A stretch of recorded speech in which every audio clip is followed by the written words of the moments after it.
দোয়া হলো তার জন্য। তার চলে যাওয়া বাংলাদেশে একটা শূন্যস্থান পূর্ণ করে দিয়ে গেল। তবে আমরা তার আদর্শকে ধরে রেখে সামনে নতুন প্রজন্ম কীভাবে তৈরি হয় ওই দিকে আমরা লক্ষ্য করব।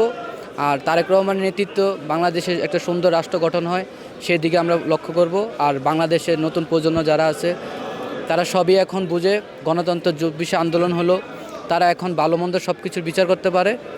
দেশের সর্বমত ছাত্র আমরা প্রস্তুত, আমরা নিজের জীবন উৎসর্গ করে আমরা আমাদের দেশ যেভাবে সুন্দর শৃঙ্খলা বজায় রেখে তার জন্য যথাযথ কাজ করে যাবো ইনশাল্লাহ। সে বিষয়ে বলতে গেলে আপনি একটা মানুষ দেশের জন্য, দেশের স্বাভাবিক থাকে, দেশের শত্রু বাইরের দেশ থাকে, এরকম আমাদের বাংলাদেশে এরকম বহুত আছে যে এরকম ভালো ভালো হাদির মতো একজন ভাই, সে আমাদের মনের ভিতরে জায়গা করে নিয়েছে।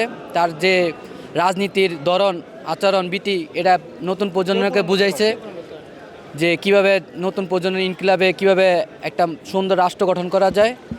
যে তিনি যে এই ভারতের আধিপত্যের বিরুদ্ধে যেভাবে কথা বলছে, আমরা নিশ্চয়ই সামনের দিকে এভাবেই তার আদর্শকে ধরে রাখবো এবং বাংলাদেশকে একটা নতুন রাষ্ট্র গঠন করার জন্য আমরা প্রস্তুত আছি সর্বোচ্চ।